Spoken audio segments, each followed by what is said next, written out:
منازل امام حسین علیہ السلام مکے سے کربلا تک۔ امام حسین علیہ السلام نے مدینے سے کربلا معلیٰ تک جو سفر استحکام اور تکمیل دین اسلام کی خاطر اختیار کیا تھا، اس میں آپ علیہ السلام نے کئی منازل پر قیام فرمایا تھا۔ ہم یہاں پر چند مشہور منازل اور وہاں پیش آنے والے واقعات کا تذکرہ کرتے ہیں۔ پہلی منزل تنعیم۔ حضرت امام حسین علیہ السلام مکہ معظمہ سے عراق کی طرف تشریف لے چلے۔ شہر سے کچھ دور گئے تھے اور منزل تنعیم پر پہنچے تھے، جو مکے سے نکلنے کے بعد آپ کی پہلی منزل ہے کہ اون و محمد علیہ السلام حضرت عبداللہ ابن جعفر علیہ السلام کے صاحبزادے اپنے باپ کے قاصد کے ہمراہ ان کے خط کے ساتھ حاضر خدمت ہوئے۔ حضرت عبداللہ نے اپنے خط میں لکھا تھا، میں آپ کو خدا کی قسم دیتا ہوں کہ جس وقت میرا خط آپ کو ملے سفر عراق کا ارادہ ملتوی فرمائیے۔ مجھے یہ خوف ہے کہ آپ کسی سخت مصیبت میں مبتلا نہ ہو جائیں اور اہل بیت کو پریشانی اٹھانا پڑے۔ آپ کی عزیز ذات ایسی نہیں کہ دشمن اس کو مصیبت میں ڈالیں اور دوست خاموشی سے دیکھیں۔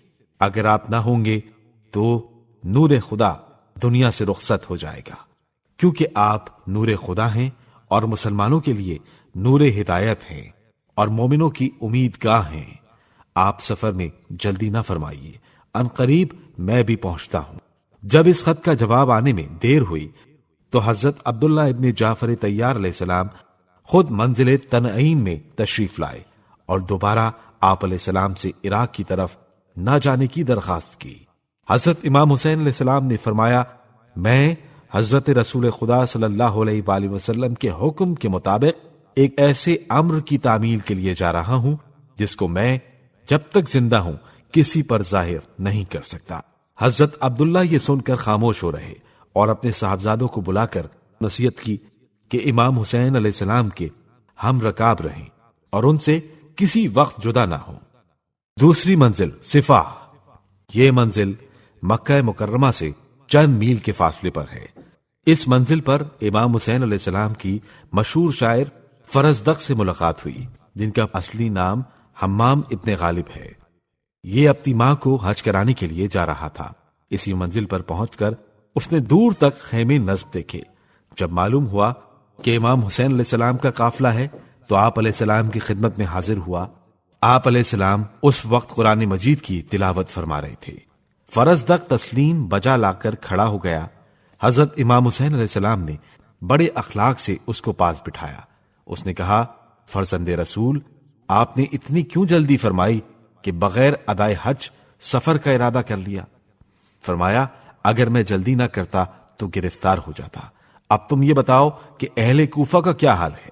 فرزدق نے کہا، ان کے دل آپ کے ساتھ اور تلواریں بنی امیہ کے ساتھ ہیں۔ امام حسین علیہ السلام نے فرمایا، جو کچھ تو نے کہا وہ ٹھیک ہے، آئندہ اور گزشتہ سب اسی قادر مطلق کے ہاتھ میں ہے اور ہر روز اس کے لیے ایک نئی شان ہے۔ اگر اس کا حکم ہمارے مقصد کے مطابق ہو تو ہم اس کا شکریہ ادا کریں گے اور وہی شکر و سپاس کی قوت ادا کرنے والا ہے، اور اگر ہمارے مطابق اس کا حکم جاری نہ ہوا تب بھی وہ اپنے فضل سے کبھی ان لوگوں کو دور نہ کرے گا جو اس کی راہ کے سالک اور پرہیزگاری کے راستے کے چلنے والے ہیں۔ فرزدق امام علیہ السلام کا یہ بلیغ جواب سن کر حیران ہو گیا۔ اس نے نہایت ادب سے عرض کیا، اللہ تعالیٰ آپ کے مقاصد میں کامیابی عطا فرمائے اور جن امور سے آپ کو اندیشہ ہے ان میں آپ کی اعانت کرے۔ اس کے بعد فرزدق نے حج سے متعلق چند ضروری مسائل دریافت کیے اور وہاں سے روانہ ہو گیا۔